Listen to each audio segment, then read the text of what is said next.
bocil-bocil kalau ditanya kamu cita-cita mau jadi apa, pasti jawabannya nggak jauh-jauh dari guru, dokter, polisi atau TNI kayak gitu-gitu lah ya. Lu tahu gue pasti tanya cita-cita gue apa pas masih kecil? Apa? Ya betul, nggak ada yang jawab, padahal nggak apa-apa, betul aja. Tukang ojek payung. Lo tahu cuma gara-gara apa? Gara-gara gue nggak dibolehin mandi hujan sama mak gue. Berawal dari situ tuh pemikiran gue ingin menjadi tukang ojek payung. Gue itu selalu iri sama teman-teman gue yang dibolehin mandi hujan. Kayak gue tuh mikir kayak kenapa sih gue nggak boleh mandi hujan gitu, kayak padahal ya udah aja gitu kan, kayak mandi biasa gitu, sama aja. Cuma airnya dari atas, dari langit, itu bagus dong. Gue nggak menghabiskan air yang ada di rumah, gue menghabiskan air yang turun dari Tuhan gitu loh. Sampai dimana suatu hari emak gue ini lagi pergi dan cuma ada gue sama Farhan di rumah. Udah mendung, terus gue senang banget karena ini kayak mau turun hujan nih. Wow, langsung gue melopori gitu. Gue ajak teman-teman gue, ayo kita mandi hujan nih, mau hujan bener aja.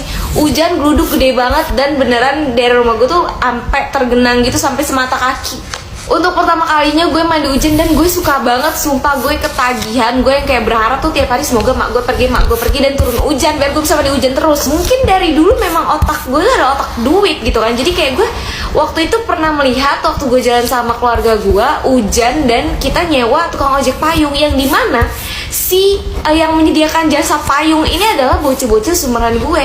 Di situ gue mikir, ini seru banget. Gue punya payung, gue suka mandi hujan, terus gue butuh duit. Kenapa gue gak jadi tukang ojek payung? Gue pernah ngajakin temen gue bahkan untuk kayak, kita ojek payung yuk, kita ke Margo yuk. Gue udah tahu Margo pada saat itu karena itu kayak sekitar gue kelas 4 SD dan gue mau udah sering bolak-balik Margo bareng sama emak gue. Tuh cita-cita sampai sekarang gak pernah terkabulkan karena temen gue kagak yang mau gue ajakin buat jadi tukang ojek payung. Kayak kenapa sih? Padahal itu kan seru banget kan, kita bisa mandi hujan, dapat duit, jalan-jalan pula gitu loh. Aneh teman-teman gue tuh. Ceritanya Kak Alita yang ngeliat pocong dan diikutin sampai rumah karena dia lagi head dan bocor. Aku mau cerita, aku pernah ngalamin kejadian serem banget. Aku kan setiap malam minggu emang suka main ke rumah cowok aku. Awalnya berangkat main biasa aja. Nah, pas sampai rumah cowok aku, emang udah mulai beda perasaannya, gelisah. Itu posisinya aku lagi PMS Kak, lagi head. Singkat cerita, kita udah main sama teman-teman cowok aku juga. Terus aku biasanya pulang jam 11. Nah, malam itu aku pulang jam 12.15. Yang nganterin aku pulang biasanya cowok aku sendiri. Cuma posisinya ada temennya, jadi kita bertiga naik motor. Singkat aja, aku di jalan. Pas banget di jalan Cikaem, depan masjid. Kan ada kebun gitu ya, kebun pisang. Ada salah satu pohon pisang kayak mau rubuh gitu. Kalau naik motor, aku emang matanya suka jelalatan ke kanan, ke kiri. Pas banget lihat pohon pisang itu, aku ngelihat ada pocong jelas banget. Mukanya hitam, campur kayak tanah coklat. Matanya serem, hitam semua. Baunya nyengat banget, bau busuk, bener-bener busuk. Oh iya, posisi naik motor pelan-pelan Kak, karena malam, dingin. Juga pas banget depan masjid, ada polisi tidur 3 biji. Deket-deketan, jadi pelan-pelan. Nah, aku kan kaget, refleks bilang, ya Allah itu ngapain di situ ya Allah. Nah, cowok aku sama temennya denger, dia kaget, emang bener-bener aku ngomongnya kenceng banget. Terus cowok aku nanya, Neng kenapa sih bikin kaget aja? Aku sepanjang jalan diem, sambil baca-baca surat pendek, dalam hati. Itu baru pertama kali aku lihat jelas banget, bener-bener shock. Kaget, sampai gak berani ngomong sepanjang jalan, cuma bisa nahan nangis, saking takutnya. Sampai di rumah, cowok aku nanya, kamu kenapa sepanjang jalan, tatapannya kosong banget. Aku cerita semuanya. Cowok aku bilang, oh pantes, bau busuk tadi ya. Tapi temen cowok aku ini gak nyium. Udahlah, aku bilang, fokus nyetir aja. Kalau ada apa-apa, baca aja surat-surat, jangan ngelamun. Besoknya aku bilang sama mama, Mah, semalam Neng lihat Poci tahu. Mama jawab, iya, mama udah tahu. Mama juga ngeliat. Aku bingung kan, siapa yang kasih lihat mama? Gak lama mama ngomong, ngikut noh bau amis. Gue udah lama gak cerita horor, dan sambil menunggu sahur mending kita cerita horor. Kali ini gue mau cerita soal horor yang ada di pesantren. Ya setelah kemarin gue cerita gue pengen banget masuk pesantren, gue mau ceritain cerita-cerita horor yang ada di pesantren. Oke, ini kejadian pas malam hari. Ada seorang anak perempuan yang kebelet BAB, ya kan. Ini jam 9 malam, nih kalau di kota emang masih terang ya kan. Gue yakin juga lu pada masih nongkrong. Cuma nih pesantren letaknya ini jauh dari kawasan warga-warga dan lumayan terpencil, dimana di samping-samping pesantren ini masih banyak pohon-pohon rindang yang gede-gede. Jadi otomatis ini gelap banget kan di situ, dan lampunya juga cuma ada beberapa tempat aja, nggak di seluruh tempat ada lampu, otomatis ya masih remang-remang gitu lah. Nah cuma karena udah saking kebeletnya nih cewek, akhirnya dia memutuskan untuk tidur. Nggak dong, bisa jebret di kasur dong, dia ke kamar mandi lah, gila. Akhirnya dia memberanikan diri untuk ke kamar mandi yang posisi kamar mandi ini nih di luar asrama. Lu bayangin aja tuh, udah malam-malam, semua orang udah pada tidur ya kan, dia sendirian keluar dari asrama. Itu kondisi lampunya itu remang-remang, dia harus ngelewatin lapangan terus baru keluar asrama, baru ada kamar mandi. Kenapa gue cerita maju-maju begini sih? Munduran aja dong, santai aja Min.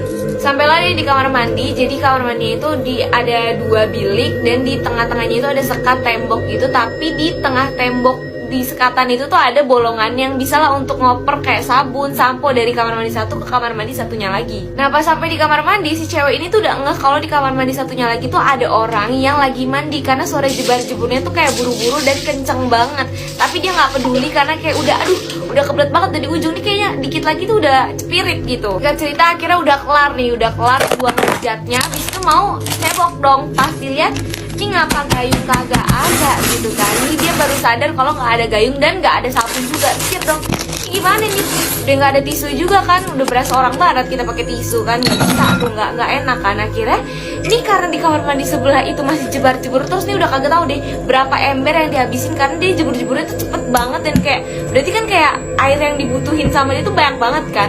Terus akhirnya si cewek ini memberanikan diri, walaupun sebenarnya agak takut juga, siapa yang mandi malam-malam kan, akhirnya memberanikan diri untuk ngomong ke sebelah, boleh pinjem gayungnya nggak? Setelah dia ngomong kayak gitu, seketika bunyi cipratan jebar-jebur orang mandi itu langsung hilang, hening, dan langsung muncul suara laki-laki yang bilang, jangankan gayung, kepala aja saya nggak punya. Wah, seketika langsung lari nih cewek, nangis-nangis, nyampe kamar, temen-temennya semua langsung bangun dan kayak nanya kenapa.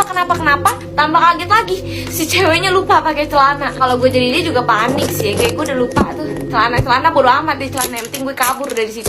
Bercerita lagi, gue mau ceritain iri-irian gue waktu zaman SD. Setelah gue inget, kayak gue banyak banget irinya sama orang ya dulu waktu SD, kayak astagfirullahaladzim, hati gue penuh dengan iri. Nah, iri zaman gue SD lainnya, diantara yang lain yang udah pernah gue ceritain, adalah iri dengan teman-teman rumah gue yang dibolehin main malam. Maksudnya, iya mereka tuh kalau malam habis maghrib tuh mereka masih pada main, lari-larian, berisik-berisik. Gue tidak boleh. Seperti yang kalian tahu, gue kalau habis maghrib itu harus belajar bersama abang gue. Sampai di hari Sabtu maupun Minggu tuh malamnya tuh gue tetap belajar habis maghrib sampai isya, habis itu tidur. Jadi bener-bener gak ada yang namanya gue dibolehin untuk keluar untuk main sama mereka. Jadi kayak setiap malam nih abis maghrib gitu kan, gue depan buku, gue belajar, gue mendengar suara teriakan-teriakan teman-teman gue yang lagi di depan, lagi pada main larian, petak umpet, karet segala macem. Jadi kayak ya udah, mati gue tuh gue iri mampus. Sampai akhirnya dimana gue berpikir gimana caranya biar gue bisa ikutan main juga sama mereka tapi nggak ketahuan sama mak gue. Caranya gimana? Jadi kan gue belajar di ruang tamu, mak gue sholat dong nih seperti biasa maghrib. Nah mak gue ini kalau sholat itu sholat maghrib langsung disambung ke isya. Maghrib ke isya kan lumayan lama. Nah sambil nunggu itu mak gue biasanya main handphone kalau nggak tadarusan. Jadi bener-bener nggak ngeliatin gue lagi belajar kan, berisik. Tar dulu. Jadi setelah maghrib ke isya itu gue manfaatkan untuk nyelonong kabur keluar biar bisa main sama teman-teman gue. Nah kalau lu tanya terus sekarang gimana, dia ikutan main atau enggak? Jadi dia gue suruh tetap di situ, dengan balik dari gue main itu gue beliin dia permen. Jadi gue sogok dia gitu. Jadi gue udah kerja sama. Terus even emak gue keluar nih, misalnya emak gue tiba-tiba keluar ke ruang tamu ngeliat gue nggak ada di tempat, gue udah bilang dia, pokoknya lu bilang gue ke rumah temen gue minjem PR gitu. Jadi gue tuh keluar nyelonong dari rumah itu kabur, gue bawa buku, gue taruh di depan teras. Jadi pas balik-balik kalau misalnya emak gue nanya, ini buku temen aku habis minjem PR gitu. Bodohnya pada saat itu gue nggak mikir yang kemana-mana. Jadi gue cuma pakai alasan satu, yaitu minjem buku temen gue, PR temen gue. Nah itu udah 2 kali dipakai. Pas yang ketiga kalinya mak gue udah nggak percaya. Terus ya udah, mungkin si Farhannya juga nggak nyampe otaknya untuk berbohong ya kan, biasa juga tukang bohong ke orang. Tapi itu dia akhirnya ngaku kalau misalnya gue main. Terus ya udah, kira gue tiba-tiba pas gue lagi main itu si Farhan nyamperin gue dan bilang, udah ketahuan, pulang lu, disuruh pulang sama mama. Kayak Gue kesel banget sama dia. Udah pas nyampe rumah gue kena omel sama emak gue, dan gue juga ngomelin Farhan karena kayak ya lo kenapa nggak bohong aja gitu, kayak biasa juga tukang bohong. Padahal gue tahu sih gue yang salah, tapi kayak ya gue kesel aja sama dia. Pas gue SD, gue tuh punya tulisan lumayan bagus ya. Kalau dibanding sekarang kayak emang agak jauh ya bedanya. Cuma kayak dulu sumpah bagus karena teman-teman gue tuh sering bilang gitu kayak, sumpah kayak di kelas ini yang paling bagus tulisan lo, Depi. Ama sebenarnya ada lagi satu lagi teman gue cewek.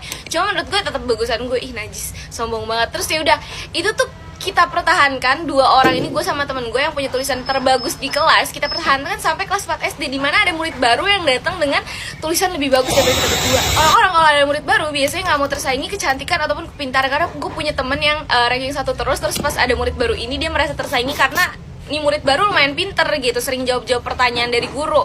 Gue nggak mau tulisan gue tersaingi. Pas hari pertama dia masuk, gue langsung berusaha mencari cara agar gue bisa lihat tulisan dia tuh bagus atau tidak. Terus gue mikir lah gimana caranya biar gue bisa tahu nih anak baru tulisannya bagus atau enggak. Nggak mungkin dong gue tiba-tiba langsung ke bangku dia terus gue nanya kayak, mana buku lo, gue mau lihat tulisan lo bagus atau enggak. Kayak gue caprik banget. Terus akhirnya gue memikirkan ide gitu untuk minjem penghapus ke teman gue yang di pojok sono, biar gue ada alasan buat muterin bangku dia, jadi bisa ngintip gitu loh. Kebetulan kan itu lagi pelajaran yang menulis, jadi kayak pas banget di timingnya. Akhirnya udah tuh gue ngelirik, terus gue lihat nih tulisan bagus banget. Cuma mungkin karena gue lewatnya cuma bentaran doang ngintipnya, jadi gue cuma bisa lihat tulisannya bagus. Sampai dimana pas istirahat temen gue yang duduknya sebangku sama nih anak baru ngomong, tau gak sih Pi, tulisan dia tuh mirip banget sama lo tau, tapi menurut gue sih rapian dia. Terus gue yang kayak, apa nih maksudnya, nggak bisa. Gue langsung merasa terancam. Akhirnya gue lihat kan nih tulisan si anak baru yang bener-bener jelas, karena gue minta sama dia langsung. Gue kayak, lihat buku lu dong, gue mau lihat tulisan lo. Untung si anak baru tidak banyak bertanya gitu kan, mungkin kayak dia berpikir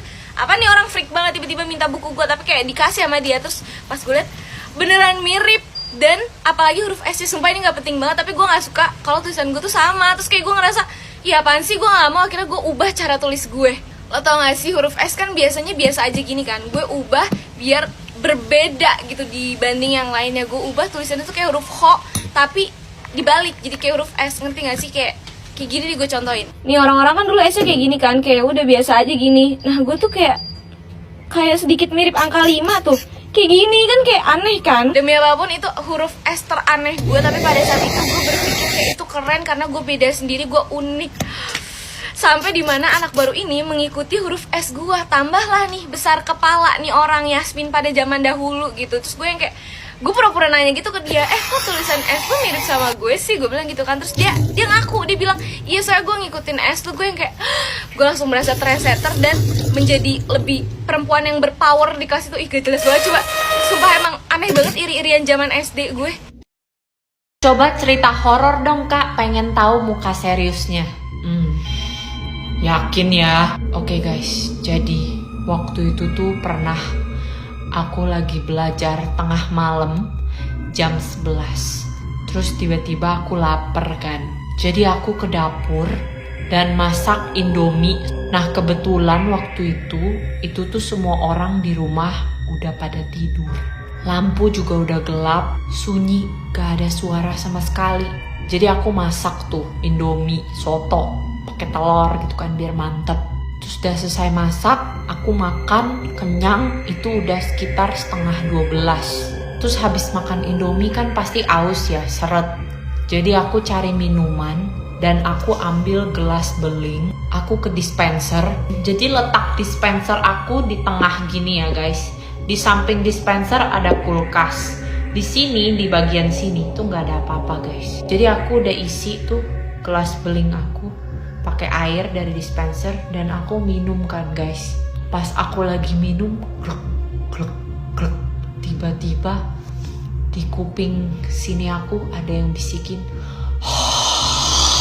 Sumpah demi apapun itu aku hampir mau jatohin gelas belingnya, tapi nggak bisa karena aku nggak mau bangunin orang-orang. Aku taruh gelas belingnya pelan-pelan di meja dan aku lari langsung ke atas ke kamar. Pas udah sampai kamar juga aku ngumpet di bawah selimut.